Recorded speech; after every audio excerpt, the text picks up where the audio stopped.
కొమరం భీం ఆసిఫాబాద్ జిల్లా కాగజ్ నగర్ లో నిర్వహించిన కాంగ్రెస్ సమావేశంలో ఘర్షణ జరిగింది. మంత్రి జూపల్లి కృష్ణారావు సమక్షంలోనే పార్టీ నేతలు గొడవపడ్డారు. ఈ సమావేశానికి ఎమ్మెల్సీ దండే విఠల్ తో పాటు కాంగ్రెస్ నేతలు, పార్టీ కోఆర్డినేటర్లు, కార్యకర్తలు హాజరయ్యారు. చర్చ జరుగుతున్న సమయంలో పోనం రమేష్ తో కొంతమంది నాయకులు వాగ్వాదం చేశారు. నేతలు సర్ది చెప్పడంతో వివాదం ముగిసింది. ఆ తర్వాత పార్టీ శ్రేణులకు మంత్రి జూపల్లి దిశానిర్దేశం చేశారు. రాష్ట్రంలో చాలా ఓట్లు తొలగించే ప్రయత్నం ఉందని అన్నారు. కార్యకర్తలు ఓటు హక్కును కాపాడుకోవాలని సూచించారు.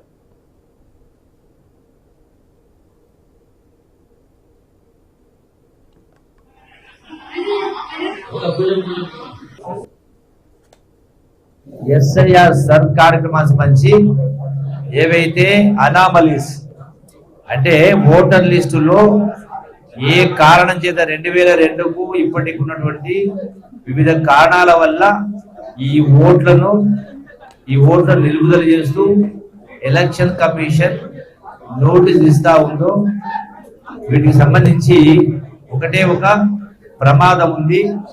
ఎట్లయితే గతంలో భారతదేశంలో వెస్ట్ బెంగాల్లో, బీహార్లో, ఇతర రాష్ట్రాల్లో ఏంటంటే ఓటర్లను తొలగించి శాసనసభ ఎన్నికల రిజల్ట్ తారుమారు ఏమైతే వచ్చిందో అటువంటి పరిస్థితి ఈ తెలంగాణ రాష్ట్రంలో మరి అదే వాతావరణం కనపడతా ఉంది. కాబట్టి దాన్ని మనం అందరం గ్రహించి ఎక్కడ కూడా అటువంటి కుట్రలకు, కుతంత్రాలకు అవకాశం ఇవ్వకుండా ఈ ఓటర్లను అనామలీస్ సరిచేసి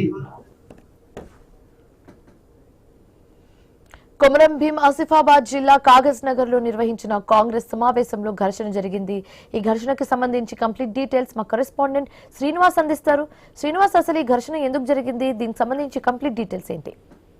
శివాని, కొమరం భీం ఆసిఫాబాద్ జిల్లాలోని కాగజ్ నగర్ పట్టణంలో ఉన్నటువంటి రన్ గ్రాండ్ కన్వెన్షన్ హాల్లో ఉమ్మడి ఆదిలాబాద్ జిల్లా ఇన్ఛార్జ్ మంత్రి జూపల్లి ఆధ్వర్యంలోనైతే ఇటు సర్ఫేస్ సమావేశాన్ని అయితే నిర్వహించారు. ఈ కార్యక్రమంలో కాంగ్రెస్ పార్టీలో ఉన్నటువంటి వర్గపోరు మరొకసారి బట్టబయలైన పరిస్థితులు అయితే ఉంది. ఈ సమావేశానికి ఎమ్మెల్సీ దండే విఠల్తో పాటు ఇటు కాంగ్రెస్ పార్టీకి సంబంధించినటువంటి నాయకులు, పార్టీకి సంబంధించిన కోఆర్డినేటర్లు, కార్యకర్తలు హాజరయ్యారు. అయితే పార్టీ కార్యక్రమాలు, ప్రజా సమస్యలతో పాటు రాబోయే ఆ కార్యక్రమాలపై చర్చ జరుగుతున్న సమయంలో కాంగ్రెస్ పార్టీ సీనియర్ నాయకుడు పోనం రమేష్ తో కొంతమంది ఇటు మిగతా వర్గానికి చెందినటువంటి నాయకులకు మధ్య వాగ్వివాదం అయితే చోటు చేసుకుంది. దీంతో ఒక్కసారిగా సమావేశ ప్రాంగణంలో కొద్దిసేపు ఉద్రిక్త వాతావరణం అయితే చోటు చేసుకుంది. ఇటు రమేష్ సీనియర్ నేతలు అయితే ఒకటే ఆరోపణలు చేస్తా ఉన్నారు.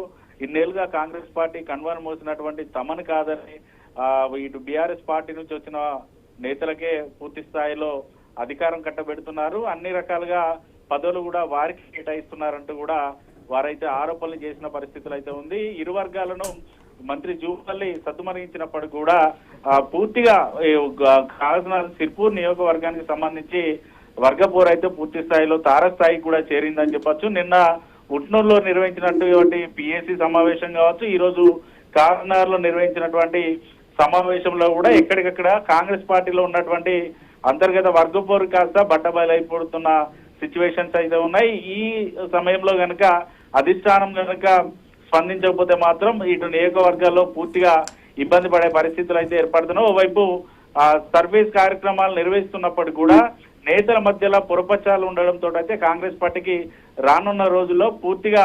ఇబ్బంది పడే పరిస్థితులు అయితే ఇటు ఉమ్మడి ఆదిలాబాద్ జిల్లా వ్యాప్తంగా ఉన్నాయి. మరోవైపు జూపల్లి ఈ రెండు వర్గాలను శాంతింపజేసినప్పటికీ కూడా అది కేవలం సమావేశ మందిరానికి మాత్రమే పరిమితం అవుతుంది. ఆ తర్వాత కూడా ప్రభుత్వం చేపట్టినటువంటి ఏ కార్యక్రమం అయినా కూడా రెండు వర్గాలు వేరువేరుగా చేయడం, మరోవైపు రెండు వర్గాలు కూడా తమ పెత్తనాన్ని చూపెట్టాలని చూడడంతో కూడా కింది స్థాయి కార్యకర్తలు అయితే ఇబ్బంది పడుతూ ఉన్నారు. వారందరూ కూడా ఎవరి వెంట నడవాలనేది కూడా అర్థం కాని సిచ్యువేషన్స్ అయితే ఇటు సిర్పూర్ నియోజకవర్గంలో ఉన్న సిచ్యువేషన్స్ అయితే ఉన్నాయి. ఖచ్చితంగా అధిష్టానం స్పందించకపోతే మాత్రం రానున్న రోజుల్లో కాంగ్రెస్ పార్టీకి గట్టి దెబ్బ తప్పదని చెప్పగానే చెప్పొచ్చు. Shivani, right, thanks for the update Srinivas.